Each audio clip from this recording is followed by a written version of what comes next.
দেখুন, আজকের ভিডিওতে আমি অপারেশনাল অ্যাম্পলিফায়ারের সরকারি পরীক্ষায় আসা আরো দুটো কোশ্চেন সলভ করব। তবে ভিডিওটি শুরু করার আগে আমি বলবো, যারা আমার চ্যানেলে একদম নতুন তারা আমার প্লেলিস্ট থেকে অপারেশনাল অ্যাম্পলিফায়ারের উপর কমপ্লিট একটি প্লেলিস্ট দেওয়া আছে, প্লেলিস্ট থেকে আপনারা আগের ভিডিওগুলো দেখে আসুন। ঠিক আছে, আমি ডিটেলস ভিডিও দিয়েছি, অপ্যাম্পের যত কিছু আছে বিস্তারিত মোটামুটি সেগুলো সম্পর্কে ডিটেলস আলোচনা করেছি। তো আমাদের দেখুন, এই কোশ্চেনটি BCMCL 2020 সালে এসেছিল। এটা 3 ভোল্টের সোর্স, 5 কিলো ওহম, প্লাসে ঢুকছে, মাইনাসে 4 কিলো ওহম, আর এফটা আমাদের বের করতে হবে। আর বায়াসিং ভোল্টেজ 12 ভোল্ট দেয়া আছে, প্লাস মাইনাস এটা, আর এদিক দিয়ে 5 কিলো ওহমের লোড, ভি আউটপুট হচ্ছে 75 মিলিভোল্ট, অর্থাৎ ভি আউট ভি ইন সবই দেয়া আছে। ঠিক আছে, তো আমরা ফার্স্ট অফ অল একদম বেসিক থেকে, ভেরি বেসিক আইডিয়া থেকে আমরা কাজ করব। তো দেখুন, আমাদের প্লাস বা মাইনাস যে কোনো এক প্রান্তে ভোল্টেজ লাগবে। তো সরাসরি আমাদের দেয়া নাই, এটারও জানা নাই, এটারও জানা নাই। কিন্তু দেখুন, 5 কিলো ওহমের এইখানে আমাদের 3 ভোল্ট আছে, আর হিসাব মতে এইখান থেকে একটা কারেন্ট তৈরি হয়ে এদিক দিয়ে পাস করা উচিত। তাহলে এখান থেকে কারেন্ট তৈরি হলে সেই কারেন্টটা এখান দিয়ে এসে প্লাস মাইনাস দিয়ে পাস করা উচিত, তাছাড়া তো আর কোনো পথ নাই। কিন্তু প্লাস মাইনাস দিয়ে কিন্তু আমার বেসিক্যালি কোনো কারেন্ট ফ্লো করবে না। কেন করবে না? কারণ প্লাস মাইনাসের মধ্যে হাই রেজিস্ট্যান্স বিদ্যমান, এটা আমরা বেসিক থেকে আমরা সবাই জানি।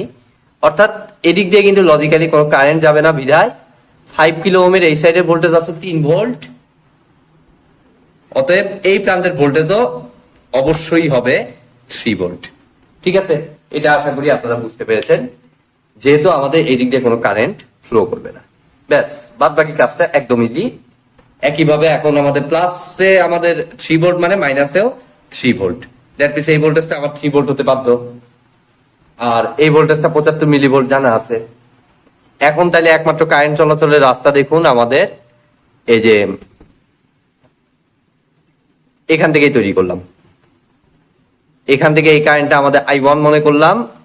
I1 এখান থেকে এই পর্যন্ত এসে এখানে দুইটা রাস্তা পাইলো, তার এদিক দিয়ে কোনো কারেন্ট ঢুকতে পারবে না, কারণ তাহলে প্লাস মাইনাস অতিক্রম করতে হয়, যেটা আমাদের সম্ভব না।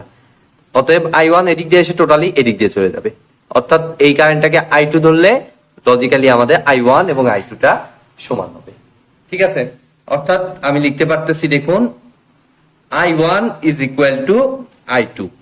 তাহলে I1 এর ভ্যালু আমাদের কত? এই সাইডে আছে 75 মিলিভোল্ট, তাহলে 75 ইন্টু 10 ইনভার্স 3 মিলিভোল্টকে ভোল্ট বানিয়ে নিলাম, মাইনাস আমাদের 3, যেহেতু এটা ভোল্টে আছে, ডিভাইডেড বাই আমাদের কত? RF।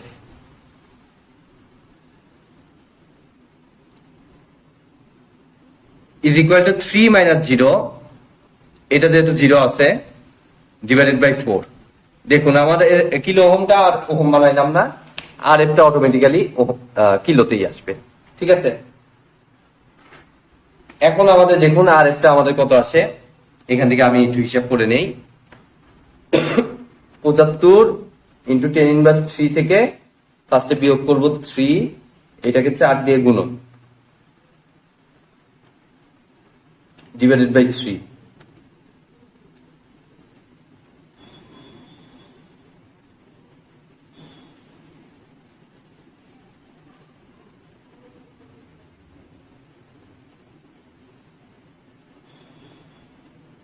মাইনাস 3.9 কিলো ওহম আসতেছে। যতদূর সম্ভব কোশ্চেনটিতে একটু ভুল আছে, এই 75 মিলিভোল্ট হওয়ার কারণে এই ঝামেলাটা হয়েছে, অর্থাৎ এইটা অ্যাকচুয়ালি মনে হয় 3 মিলিভোল্ট, কারণ তা না হলে লজিক্যালি কোনো রেজাল্ট আসে না। RF এর ভ্যালু তো কখনোই মাইনাস আসবে না, আপনারাই বলুন, RF এর ভ্যালু কি মাইনাস আসা সম্ভব?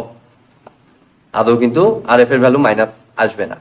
এটা 3 ভোল্ট, আমি আরেকবার চেক করে নিচ্ছি, তবুও এই সাইডে ভি আউটপুট আছে, V output 75 millivolt minus 3 millivolt, 3 minus 0 কোনোভাবেই আসবে না। অর্থাৎ আমাদের, আমি যদি এদিকে দেখি, তাহলে সম্ভব। অর্থাৎ আমাদের অ্যাকচুয়ালি এই ভ্যালুটা হওয়া উচিত 3 মিলিভোল্ট, 3 ভোল্ট না, এটা 3 মিলিভোল্ট হওয়া উচিত, তাহলে আমাদের কোনো প্রবলেম নাই। তাহলে এই ভ্যালুটা আসবে 3 মিলিভোল্ট, এটাও আসবে আমার 3 মিলিভোল্ট। এখন জাস্ট 75 ইন্টু 10 ইনভার্স 3 টা আর লাগবে না, সব আমি মিলিভোল্টে রাখলাম। তাহলে দেখুন এখন যদি আমরা হিসাব করি 75 থেকে 3 বাদ দিলে আমার 72 গুণ 4 ডিভাইডেড বাই 3 96 কিলো ওহম। আর এফ এর ভ্যালুটা লজিক্যালি আসে 96 কিলো ওহম।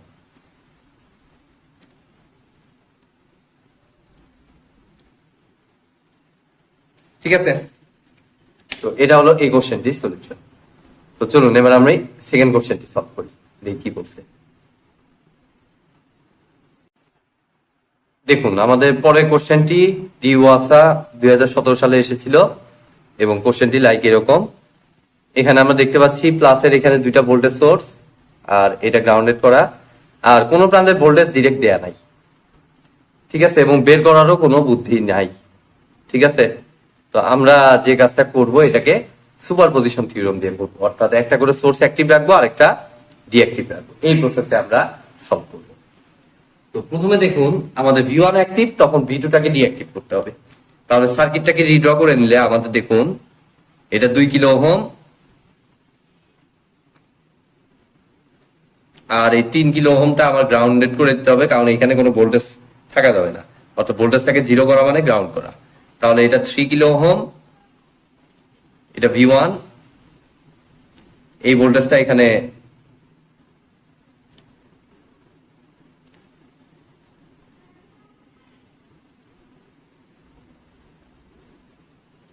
ঢুকলো, এটা 1 কিলো ওহম,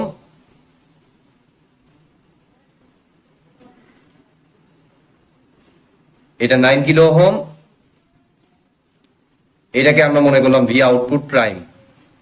তো এই অবস্থায় ফার্স্টে আমার এটার অ্যাক্রসে ভোল্টেজটা বের করব।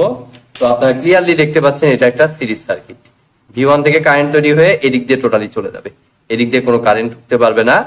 অতএব এখান থেকে এই পর্যন্ত একটা সিরিজ সার্কিট, অর্থাৎ এই ভোল্টেজটাকে আমরা যদি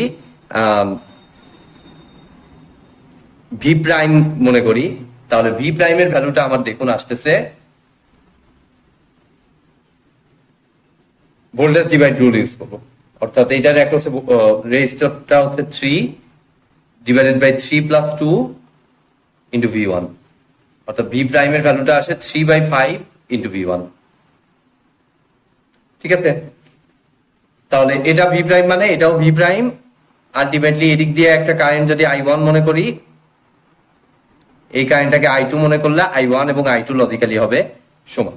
ঠিক আছে, তো I1 ইকুয়াল টু I2 ধরে আমাদের এই সাইডে voltage 0 minus 3/5 V1 divided by 1 is equal to 3/5 V1 minus V output prime divided by আমার কত 9। তাহলে এখান থেকে সিম্পলি আমি ভি আউটপুট প্রাইমটা পেয়ে যাব। ঠিক আছে, কত আসে আমরা দেখি।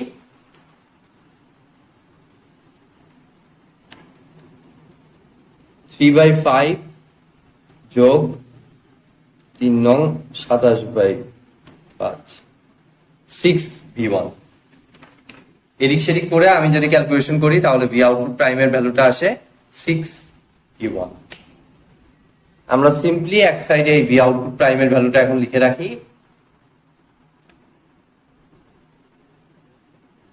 কত আসলো 6V1।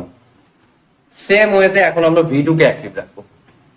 তো V2 কে অ্যাক্টিভ রাখতে হলে জাস্ট সার্কিটটাতে যে চেঞ্জটা করব, এটাকে V2 মনে করলাম, আর V2 এর সাথে কানেক্টেড রেজিস্টর হচ্ছে 3 কিলো ওহম, অর্থাৎ এটা হবে 3 কিলো ওহম, আর এটা হয়ে যাবে 2 কিলো ওহমের এখানে গ্রাউন্ড করে দিতে হবে, মিন্স মানে ওইটাকে নিউট্রাল করে দিতে হবে, মানে ওইটা অ্যাক্রসে ভোল্টেজটা শূন্য করতে হবে। তাহলে ওইটাকে জাস্ট গ্রাউন্ড করে দিলাম। আর এগুলো আমি চেঞ্জ করে দেই, এটা ভি ডাবল প্রাইম মনে করলাম, এটা ভি ডাবল প্রাইম, এটাকে মনে করি I3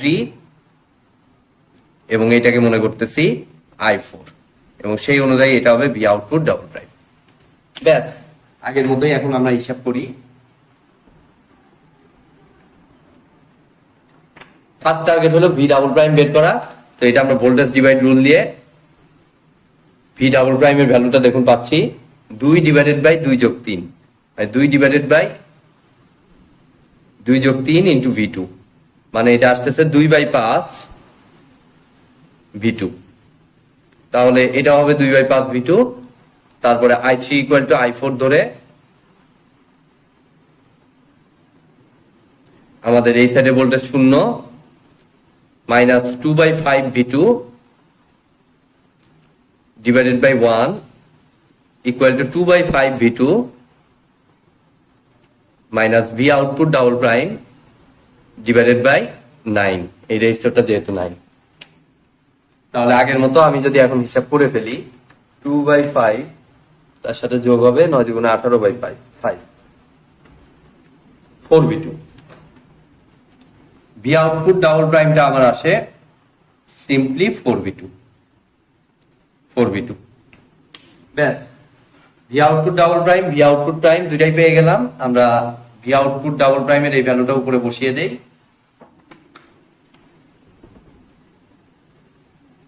কত পাইলাম 4V2। তাহলে আমাদের V আউটপুট মেইনলি হবে সুপারপজিশন থিওরেম অনুযায়ী এই দুইটা ভোল্টেজের যোগফল, অর্থাৎ আমাদের রেজাল্টটা হবে 6V1 প্লাস 4V2। তো এই হচ্ছে এই কোশ্চেনটির সলিউশন। তো আজকের মতো ভিডিওটি এ পর্যন্তই। ভিডিওটি যদি ভালো লেগে থাকে অবশ্যই ভিডিওতে একটি লাইক দিবেন, বন্ধুদের সাথে বেশি বেশি শেয়ার করবেন, আর চ্যানেলে নতুন হয়ে থাকলে অবশ্যই চ্যানেলটি সাবস্ক্রাইব করবেন। ধন্যবাদ।